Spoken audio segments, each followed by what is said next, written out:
Welcome to Fintech Daydreaming, the podcast that dives into the world of banking technologies and the ever-changing landscape of fintech companies. We bring you real-life examples from global and local thought leaders, as well as experts working within the financial industry, and seek out the best stories from the front lines of financial services innovation, where dreams of industry pioneers meet reality. Hosted by Pål and Ville. This is Fintech Daydreaming. Another week, another month, another day, and another episode of Fintech Daydreaming, where Ville and myself will bring you something new and interesting that we have discovered in the world of fintech and banking technology that we maybe think you would enjoy listening to as much as we enjoy talking about. But I do have to warn you, it is that season. We agreed at the beginning of this season that we were not going to talk about the weather anymore. But we could talk about differences in different seasons of the year. And it in Finland is that time where everybody ends up with flu or man flu or whatever the case may be. So I'm very bunged up. I think I even mentioned in the last episode that I was feeling a little bit bad. And it turns out that for some bizarre reason, one or another, I don't know, maybe Ville and I stay too close to each other too much, but Ville is not feeling very well either. So if you get any coughing, sneezing, blurbing, or general man flu sounds as we go through this episode, Ville and I do apologize for that in advance. But through this blocked nose and everything else, I am Pål. I'm going to be your host for this fantastic episode. And come rain or shine or flu, we would never do this as a one-man band. So obviously I have got my poorly sick best friend Ville with me. Ville, apart from feeling a bit fluey, how are you on this beautiful sunny day? I'm feeling better, thanks for asking. Yesterday we were kind of close to almost rescheduling because I lost my voice. I also had an eye infection, so it was kind of a really touch and go whether we're going to record or not. But here we are. So I think it's this morning was much better and we're good to go. So looking forward to another fun discussion. We are always focused on trying to get out these episodes. Obviously, Ville losing his voice would have been catastrophic, but he's got two eyes. So eye infection, as long as he could look through one eye, I don't think that would have been a reason to cancel the episode. Yeah. So sorry, Ville. Next time, lost voice, yes. Blind in one eye, no. Yeah, I mean, we could go with the old pirate theme, with an eye patch or something, but luckily not needed today. Yes, absolutely we can. I mean, we've gone through episodes after surgery and God knows what else. So we are definitely determined and willing to suffer through episodes just to bring you the best of fintech world here on Fintech Daydreaming. And that's what we're doing again here today. And we have got with us Joonas, who is a CEO and co-owner, co-founder, co-something of Enabled Banking. We have had Enabled Banking on a podcast episode in the past, quite some seasons ago now. We had Sara Heger come on and talk to us about Enabled Banking shortly after she joined this fantastic fintech, grown out of the Nordics, Finland to be precise.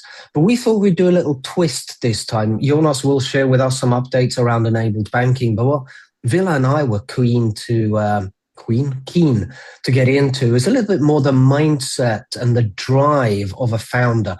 What has helped Joonas to take this journey, to build this fantastic fintech and the growth that goes with it? There are a lot of interesting partnerships and a lot of interesting things that he has gone through. So with that as a starting point, Joonas, why don't you share a little bit with our listeners who you are, what your background is, and what do you see as being your superpower in the world of fintech? Yeah, so hi all.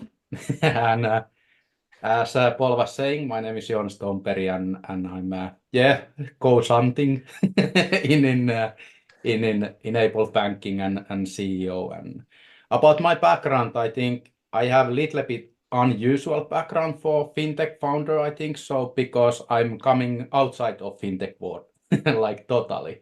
So before Enabled Banking, I was working almost 10 years with ERP systems and different kind of mobile applications and in many different roles, like from consulting to product management to to the service management to sales manager to almost everything. So, and I think that's giving me really good background also for the early stage of the building the startup, because basically what I'm normally saying about the startup founder in the early days, you are more like a firefighter. You are always going in different places and you are shutting down the fires, and then you same time need to keep your head up and see that where you are really like going on. So I think that's the case, and I think like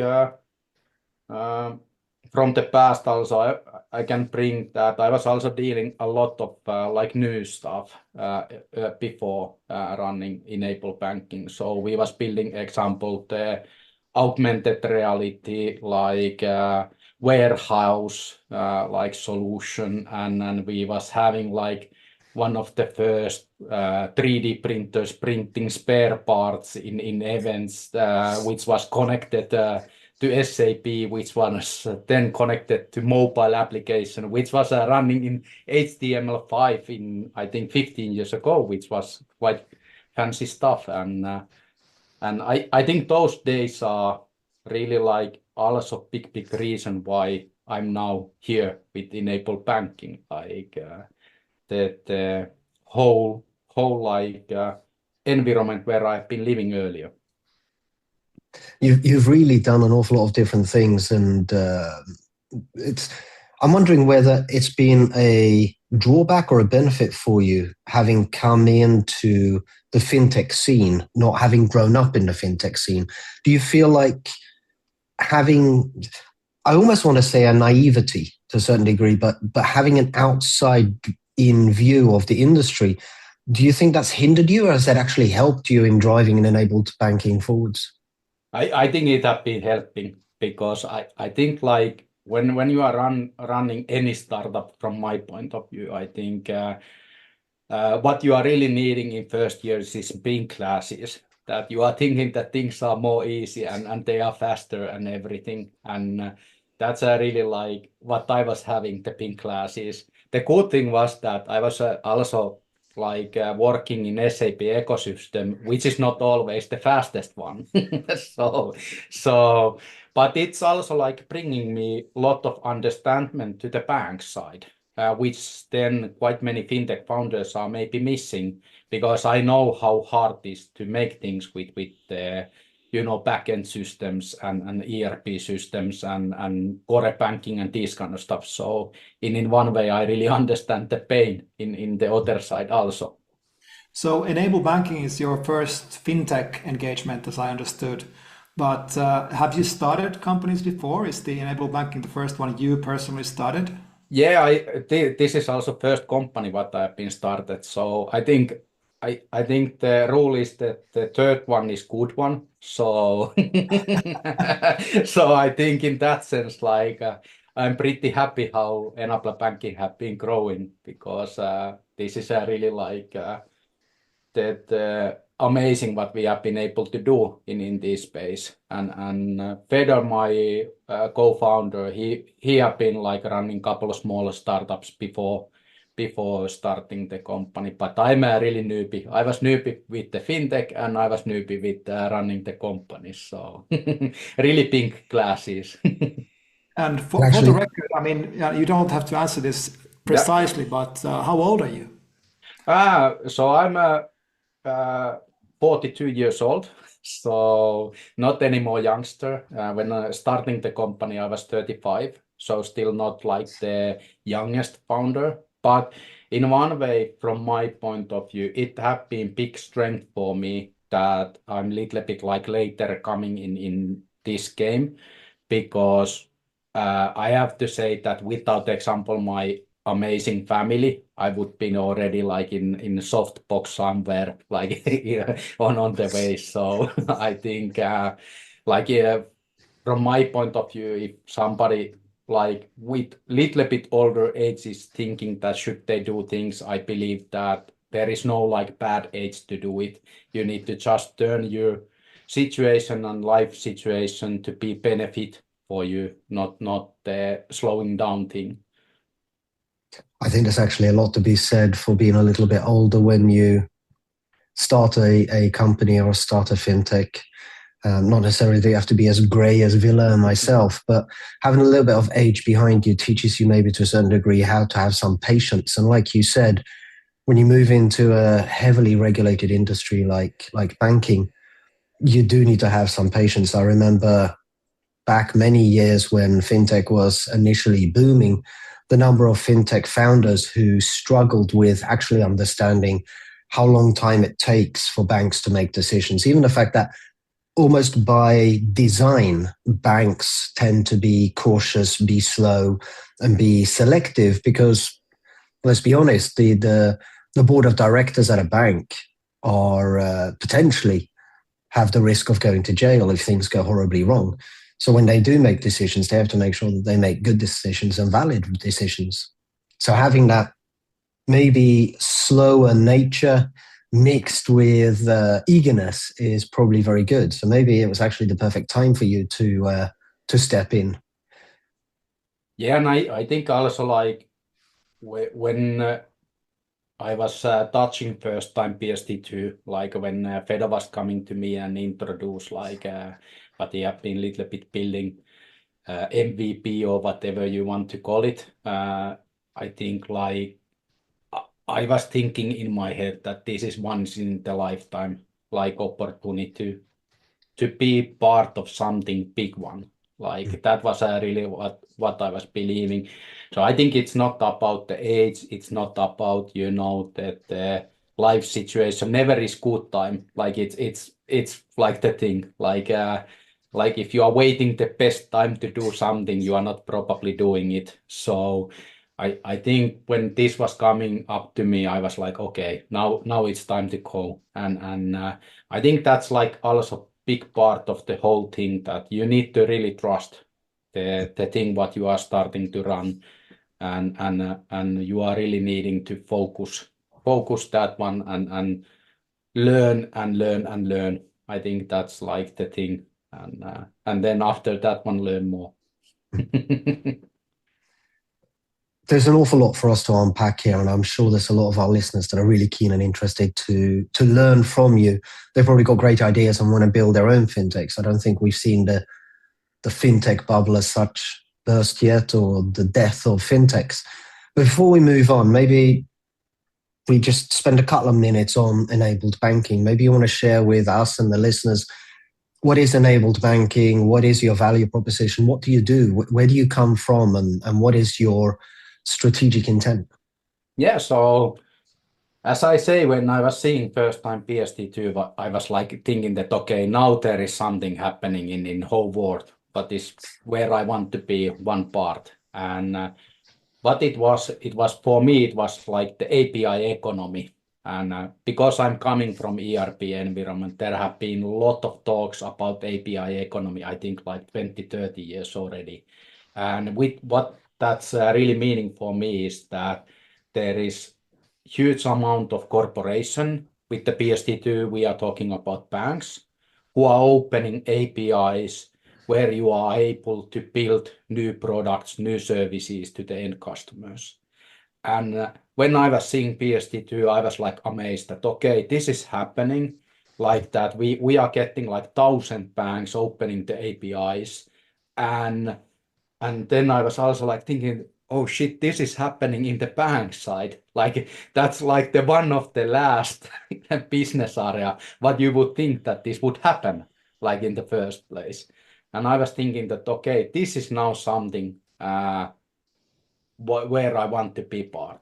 And for that one, in enable banking, what I was seeing is that because I was dealing already earlier with the data quite a lot in the ERP environment, and I think like anyone who have been building something with the data, they are knowing the 80-20 rules with the data that when you are starting, example nowadays, like AI project, you are like planning the project plan and everything, and in the end it's happening that you are spending like 20% of the time with the AI solution itself, and then 80% of time is happening like, with the data.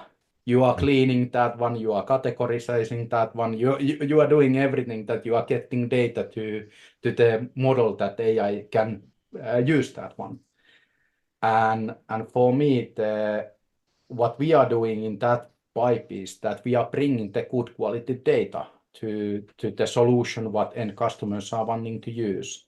I'm sometimes using the example that when you are traveling and you want to charge your phone, you have like you need to basically have over 16 different socket types covered if you are traveling all over the planet. In open banking, you are needing thousands sockets, APIs covered, that you are able to build scalable product. Example, only in Europe. And that's what we are helping to the other companies to do, is to build the scalable products top of these APIs and make it as simple as possible, that you don't need to really care of what voltage there is coming, or what kind of sockets they have. You are just plugging your product to the plug and it's working. And where it's used, it's I think like what is always like making investors sweat is that I'm saying that it's used with us like over 20 different use cases, and investors are like, oh shit, this is lost case, because 20 different ICP types is like one of the biggest red warning light in the investment space what you can have. And then but the thing is that it's used in lending example quite heavily when you are applying like loan for maybe your dishwasher have been getting broken. The loan company is asking permission, the consent to get your account information. And with that one, they are seeing like insight from today. What is your like money situation, where you are spending money and how much you are getting money. And this is big change from the past, where you are looking like more like 1-2 years old information from the old data sets, which are still like needed. Like I'm also hating the thing that people are like putting that, okay, this is now the only way to do it. It's not. It's only the PSD2 data example. It's only like one data, and that's all. Like in one way. Like there is a lot of different kind of data types. And now what we are seeing also, one really, really interesting place where our solution is used is accounting. Like because more and more European even the regulations are pointing out that matching the transaction to accounting data need to be automated. Like it need to be done like automated way. Example, I think Belgium was one of the last one who is moving in this direction. And PSD2 is like match made in heaven for that one. So I'm curious. I mean, we've both been on this journey with open banking and PSD2 on bit different sides, I would say, because I've been mostly working on the banking side.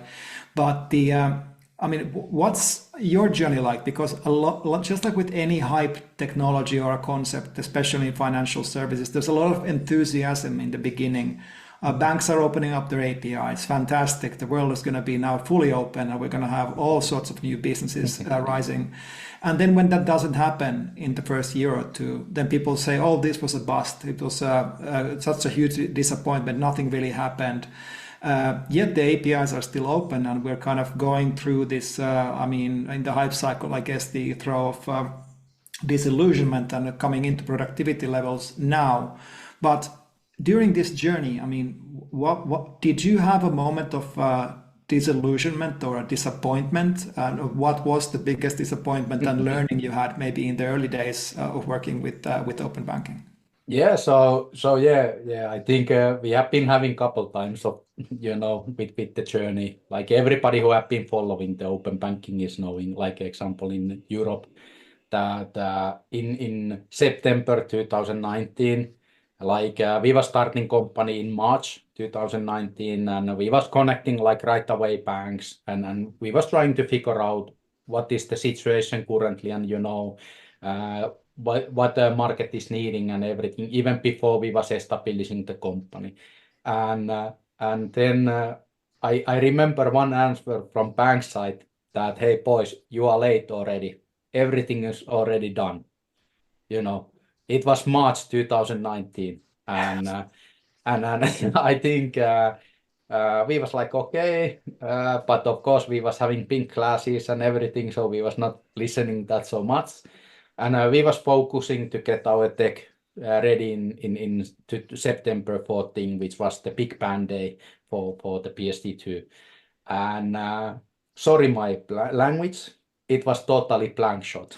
Like the 14th September, like nothing was working, like nobody was ready. If there was solution like on production, they was probably using screen scraping or reverse engineering.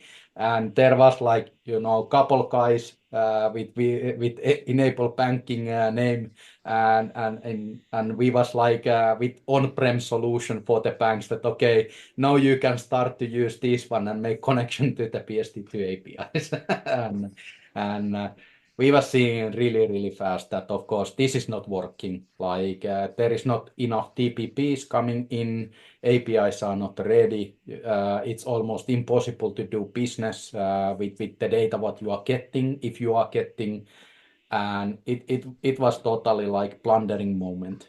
And what was happening in that moment was that we was needing to figure out how we are providing our solution like other way. And the ideology is still same like after 7 years, because our ideology was that we want to be just connectivity under, like that we don't want to do anything with the data. We don't want to store that one or anything. That's why we was thinking in the first place that on-prem is the way to go, that we are giving full control to our customers with the service, and they can do their things with the safetiest way.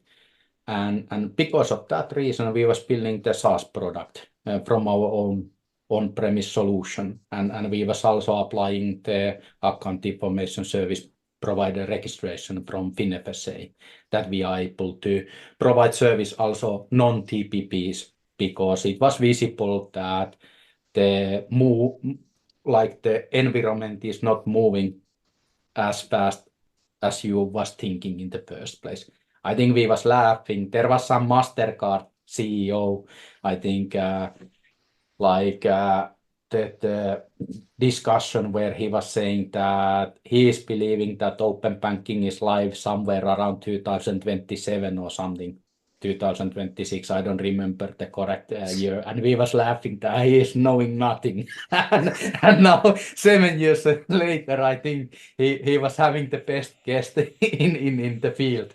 How it's going. So yeah, but that was one of the most crucial moment when you are really seeing that everybody is saying that you are late, and things are not like you cannot do business in here because it's already like done deal, and then 3 years later you are still having like some childish problems in the field. But this sort of relates back to, I'm sure we'll talk more about enabled banking through the remainder of this episode, but I'm keen to get back to the mindset of a founder, the journey you've been on, the joys, the tribulations, everything else. And what you covered there for a moment is the sort of painful parts of this journey, where you've got the naysayers, you've got people pushing back, you've got the industry maybe moving slower than you want or expected, which could be fuel for doubt. And how did you and your co-founder, how did you deal with that on an ongoing basis? How do you encourage yourself to not give up? Yeah, I'm having quite many times joked that you need to be a little bit idiot, but that's not maybe the correct answer for this one. But I think like one way to deal these ones is that when you are seeing risks I'm running fintech company, so I'm seeing a lot of risks. Our risk excels are like, crazy, crazy things. And I think what is really important is that when you are seeing risk, when you are seeing changes, how you are changing those ones to be opportunities, how you are changing those ones to be your like strengths. Like example, when I'm looking back, the slowness of open banking and PSD2, it have not been hurting us as much it have been hurting some of our biggest competitors. So in one way, like when we were seeing example, let's say Corona was coming and every event was closed down and we was in that point, I was like in over 50 events per year and that was my channel to make sales basically and contact people and then suddenly every event is shutting down and you are not able to anymore see face to face. And how we were seeing this one that, okay, this is now happening, this is a reality, okay, we need to go remotely and we need to go fast. So we was building the really good like processes to get meetings and we was really focusing to, get meetings with the customers. And we was turning this one in other way around and we was thinking that, okay, now we can sell like easily all over Europe and the local players are not getting so much benefits that they are local because they cannot see each other. And I think for our small company, it was easy to do. It was like, 1-2 week and you are changing the model. But when you have like 50 million from investors and you have been just, putting your marketing calendar that we have this and this coming and we are putting this money here and we have these people like going knocking customers' doors. It's like burning money like crazy in that point of view. So I have been always like thinking that, okay, there is a risk, and then thinking that how we can benefit from this risk. Is there something what we can do, like that we are catching up the biggest competitors if we can little bit squeeze this one. And I think that's the mental set. Like don't do it like that one that you are not looking the risks. Look the risks and then turn those ones to be your benefits. That's like, I think, the way how you should think from my point of view. So talking about risks and benefits, and you also very quickly there mentioned funding as well. It's another dilemma for anyone that starts their own company. I've also had the pleasure of starting companies, and I can tell you from my experience, 3 is not the lucky one. I failed on 3, but then I've got the experiences of having failed. But Yeah. there is always this dilemma of, do you fund it yourself? Do you seek investment? And once you get investment, you've got different pressures and different risks upon you, particularly when, like you said, COVID came, it changed the whole playing field. From day one, did you guys focus on driving investments and getting funding externally, or were you driving it very much from your own network and pockets? We was running with our own pockets, I think like 1-2 years before getting the first investor.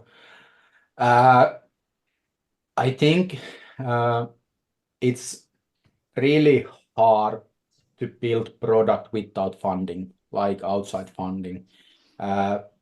Because if you are running your business like that one, it's probably meaning that you are doing consulting work. You are doing something hour-based work when same time when you are building the product. And it's surprisingly hard work. And I'm raising the hat all of companies who are able to do that one, that they are able to build like successful product when they are doing consulting work.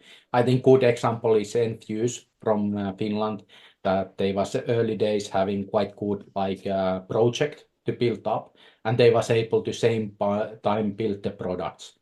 But I think in overall, that kind of way to do things are raising the probability that you are failing with the product. it's not maybe meaning that your company failing, but it's maybe meaning that you are ending to be consulting company, not the product company in the end, which is not bad thing. Have to say that if you have successful consulting company and you are happy with that one, I think it's good end result in any way. But we was seeing like funding because of that one, and we was example doing with Fedor like agreement in early days that we are not doing consulting, like because we both would been able to do quite well consulting same time. So we was focusing purely to product and running with that one, and it's a really hard thing to do, like because we was not example in early days paying salary to ourselves and it's needing a lot from the family when the other one is jumping full in something and not bringing anything to the table in that sense. So there is like good and bad things about the approaches, but for me, because I'm coming from the consulting, it's little bit like, and I have been seeing the failures in that space when you are trying to build the product over the hour-based consulting. It was like no for us. One of the commonly heard things about startups and investors is that you need to be careful as a founder when you choose your investors, because the bad investor will take you down, even though they give you money, but they will ultimately demand things that are not aligned with your value set and so forth. How was your journey in finding the capital investors that you now have on board? I mean, did you have a temptation to get a lot of money in exchange for your soul, or did you have anything like this on the table? Yeah, I think like we have been having really good luck with the investors. I would say even luck, in that sense that we have been able to get really good investors. Example, 70V from Lithuania, who was helping us to build the first part of the sales to the meeting, booking meetings, which have been super helpful. And now example Kyten is working for Superhero Capital, so I can really recommend if looking funding. Then we was getting in the second round Forward VC and Well Street, who are both also like super good. One Well Street is focusing fintechs, so they have fintech board and they have connections in Sweden, which is our main market area currently. So it's having the biggest revenue comparing to the European countries for us. So it have been super helpful. But I have to say that this is little bit luxury talking, like in that sense, if you are really thinking reality and you are building something new, and if you are coming like we was coming outside from the industry and outside from the startup ecosystem to this game, if you have luxury to pick, you should speak. But if you don't have luxury to pick, it's life. It's hard, but then you need to make the choice that is this something what you are really okay to do or not. And I think this is a reality for many startups, that you don't really have luxury to choose like heavily. You can choose who you are targeting or everything, but in the end, like luxury to pick in the early stage, it's not for all. So talk us through those early stages as a founder trying to make ends meet on a daily basis, relying on your partner and family, working closely with your business partner. That one focus area around finding VC funding, finding investments, doing the pitches, etc. How does that flow for you? What is the thoughts that are going through your head? It's like advanced dating in a complex way. Yeah, I think it's a really hard one, and I can honestly say that I'm not probably best one with that one. I'm too straightforward, and what I'm saying also to investors that I'm more happy to sell product to the customer than company to the VC, you know.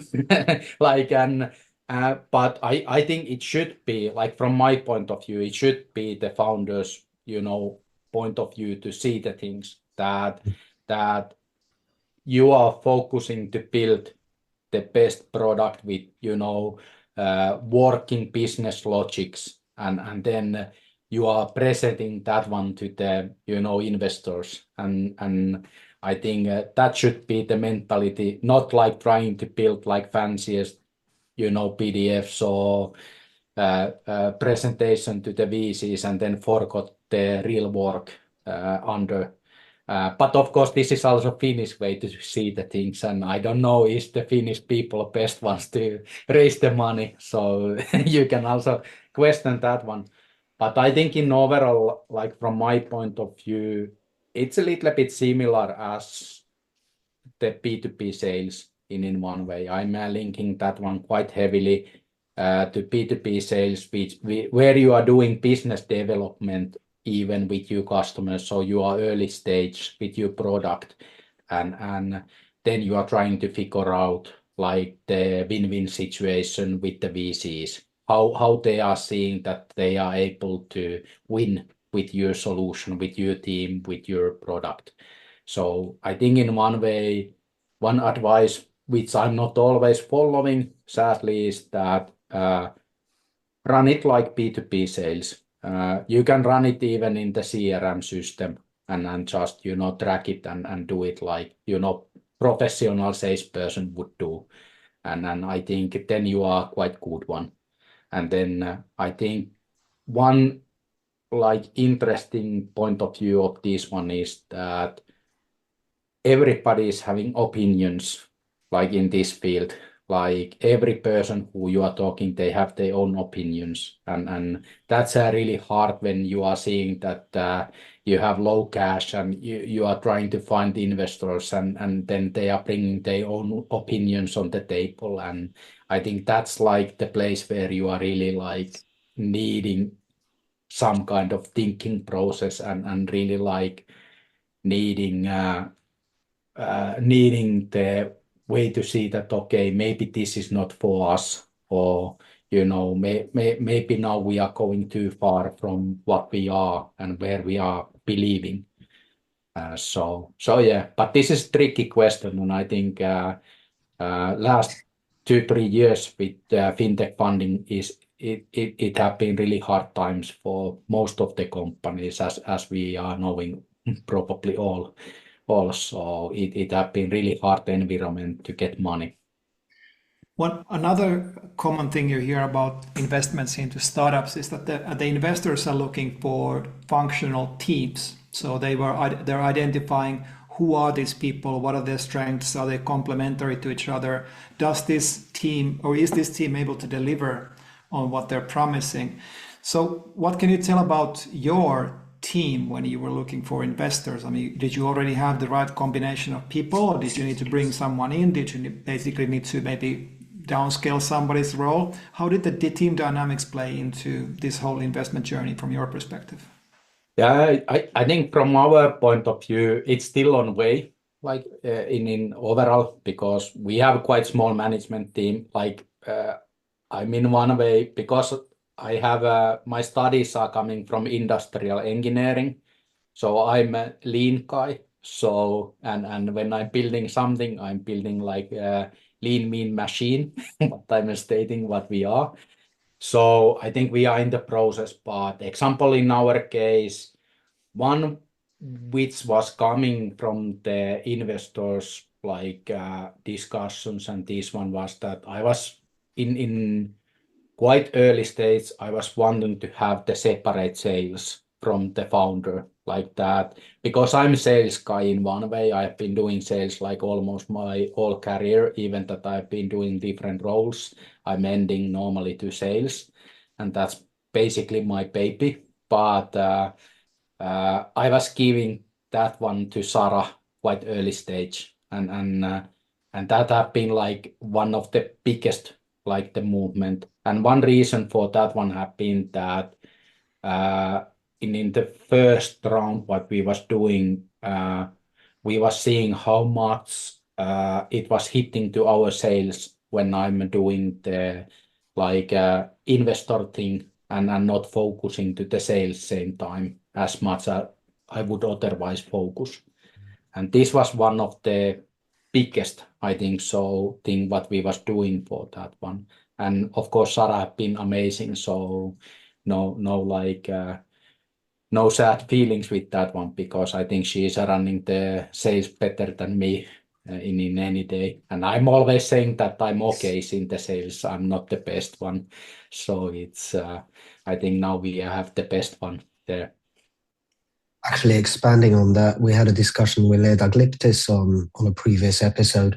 I can't remember which one it was or the ones that she attended, but we got into a discussion about the sort of growth and journey that a company goes on, where at the beginning, as you start in the company, you need builders, you need people who sow the seeds, who are very good at doing that.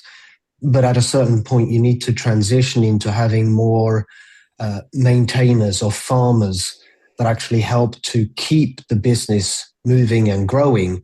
And that's very often where you find the builders start to lose patience and get bored and jump off.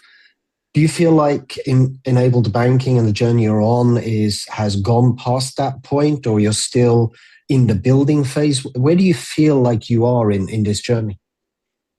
I think we are a little bit both in that sense. Like we have a really good solution with account information, which is like bulletproof. It's running in I think now 29 or 30 countries. I'm even lost tracking nowadays. And then it's really like bulletproof with consumer and business data. But then what we are now like building more is the payment side, where we are only having like I think 15 countries live with the payments, and we are pushing that one to the next level.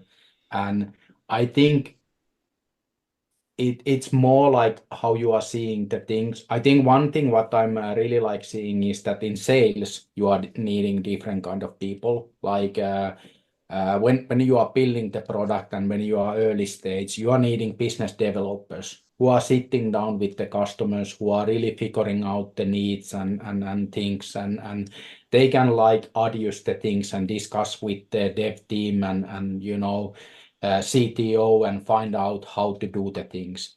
But when you have the ready-made solution, you need more like sharks or bulldozer, what I'm using quite many times, who are taking the product and then they are selling that one. And with account information, we are in that stage. And with the payments in many countries, we are in that stage, but we are still needing work there in that sense to get the full coverage in Europe. And then, of course, like my good lucky is that open finance is coming. So there is still need for my kind of people who are, looking the new things and this kind of stuff. So yeah, but this is really like from my point of view, this is the reality that many times the person who is building up the startup from the scratch is not the person who is then running like solid business which is growing like 30% per year or something, because they are the people who are getting bored. Like and you don't want to have bored persons in the management teams. So but we are not yet exactly there. So yeah. So you're not getting bored So yet. you're not, yeah. So you're not stepping down to a senior advisor position or anything quite soon, quite yet at least. It's depend. Like I'm always open to have because from my point of view, it's about if you are finding better person than you in some role, you should look best for the company, not best for yourself.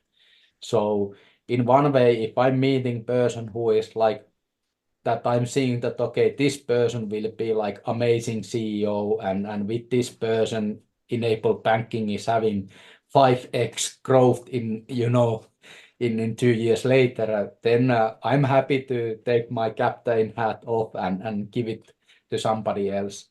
And I think this is also like how I would want to people think about the startups and the companies that even that we are living in the world where it's normally me, I think like in these kind of cases when you are running the product business and you are running that kind of company who is doing business in that side, you should more focus what is best for the company, not for yourself.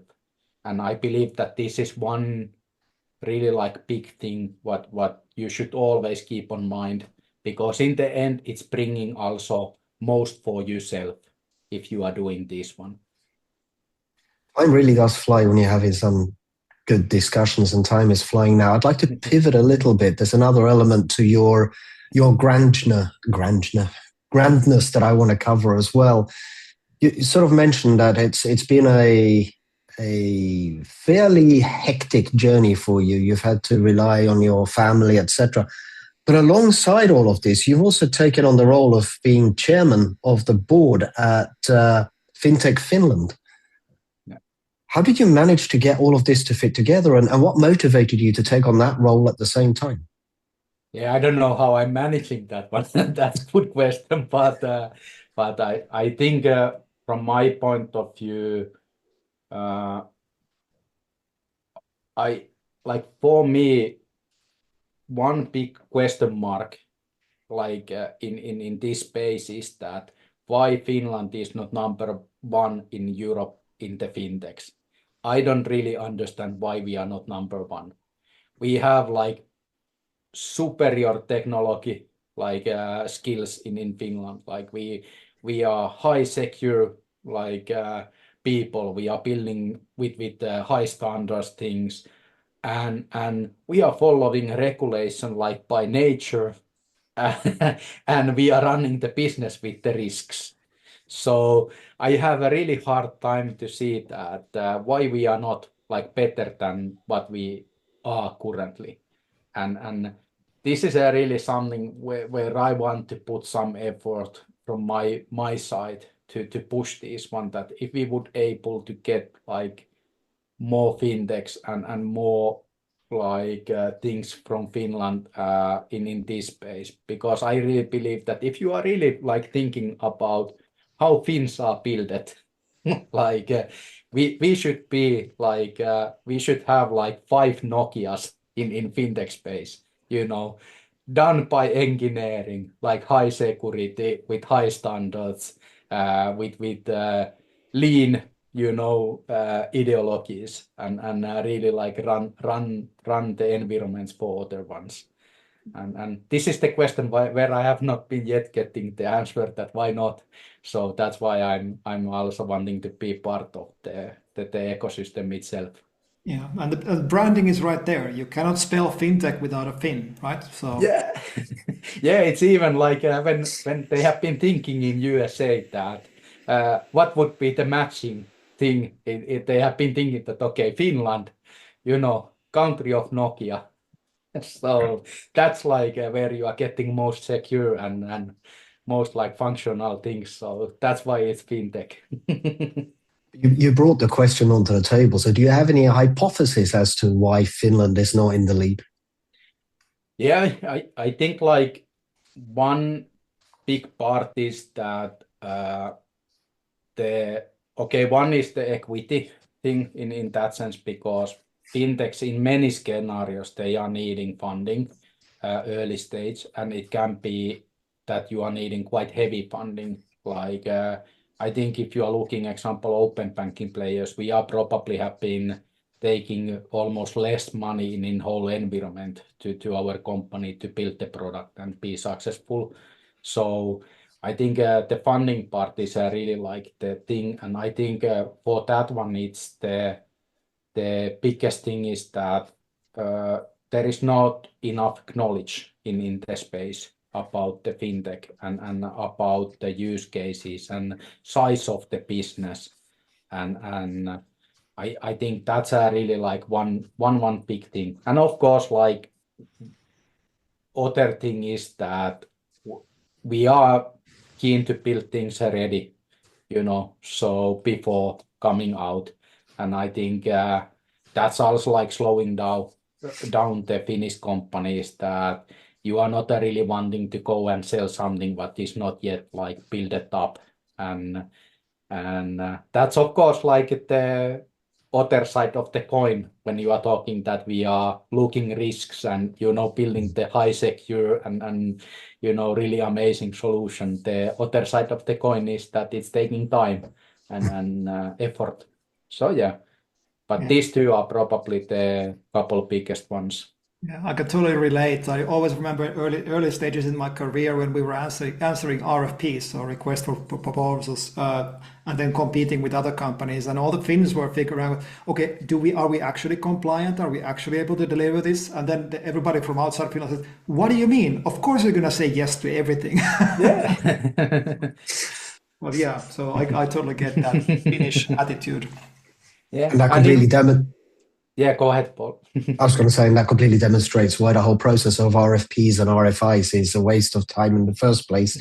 Everybody just answers yes and interprets the questions in the best way possible for themselves. So what we actually need in RFP process is that everybody needs to have a Finnish mentality, so we actually get honest answers, right? Exactly. But we are running out of time, as we always do. Unfortunately, I would love to continue this discussion for forever. But as we start sort of running off and closing down here, Joonas, is there anything that you wished we would have asked or something you wished we would have covered that we didn't get to?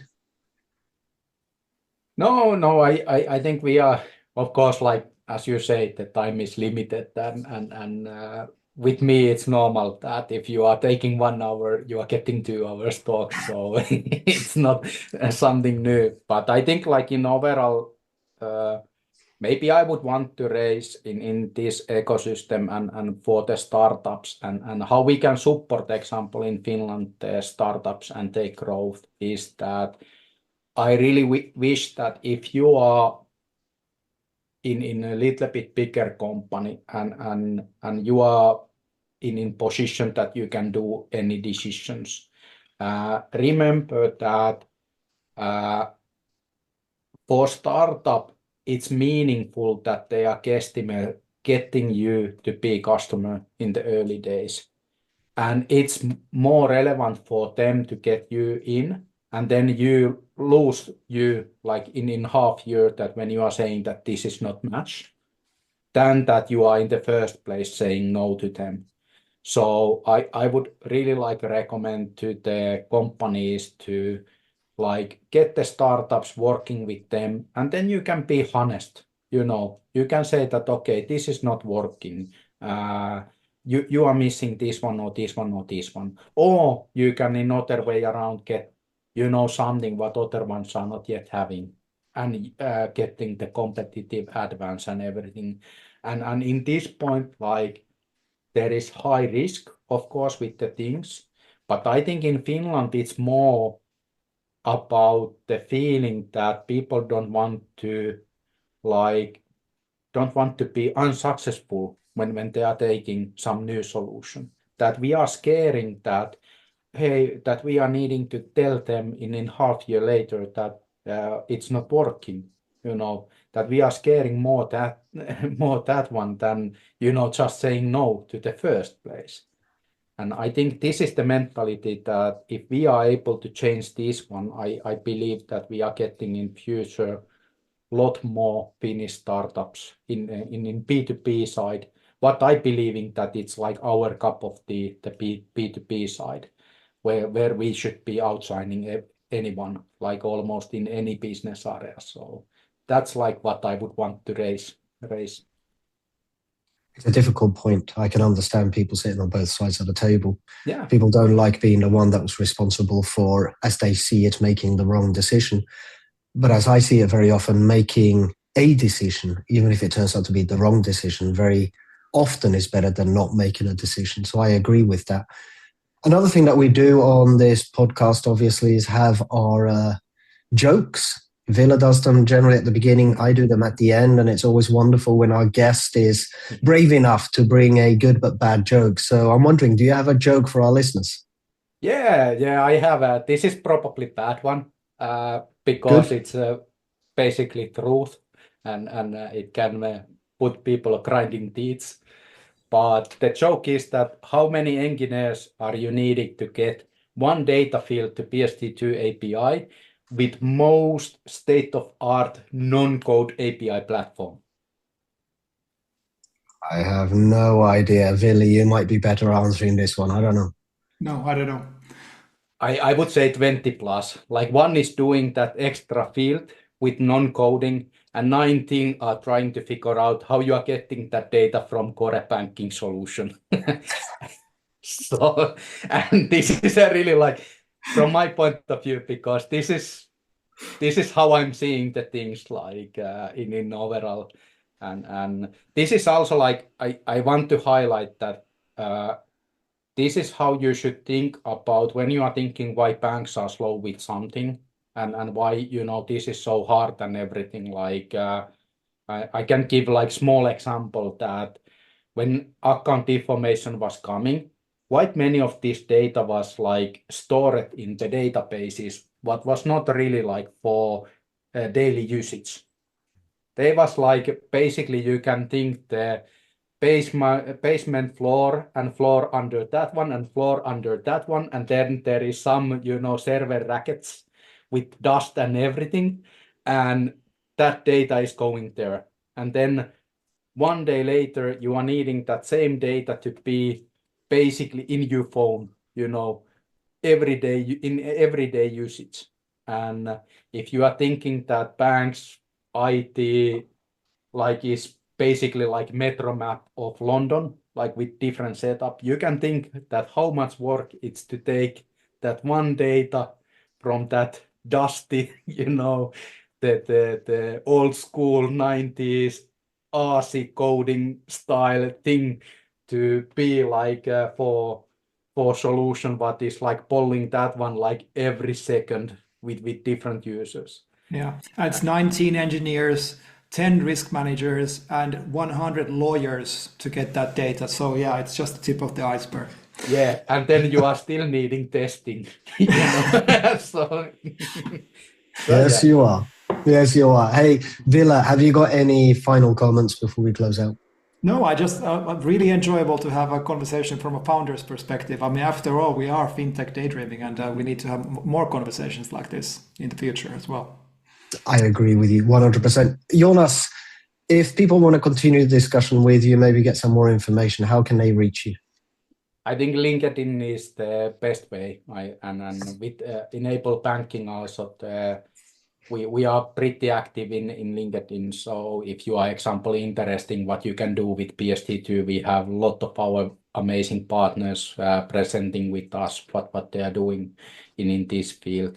And then Fintech Finland, we are always looking new members for Fintech Finland, the companies, and looking active members who would want to push the ecosystem further. And we have in Fintech Finland web pages the link where you can join to journey to make Finland great again. Or this is okay. You was asking bad joke, and now I was doing the really bad joke in the end. But yeah. Fantastic, wonderful. It's been a fantastic discussion. So thank you very much, Joonas, for joining us to talk about the life and tribulations of a fintech founder, and also taking us through the journey a little bit of enabled banking. We have had a good discussion here. If you have stayed with us until the end as our delightful, great listeners, then please leave us a comment, hit the like button. And like we always say, it would be great if you shared a podcast with just one of your friends. Help us to grow, help us to get new listeners, and especially outside of the Nordic. We would love to be a podcast that is being listened to from every corner of this wonderful, delightful planet that we're living on. So share this podcast wide and far, and let's see how many interesting listeners we can get on in the future. This has been Fintech Daydreaming. This is Fintech Daydreaming.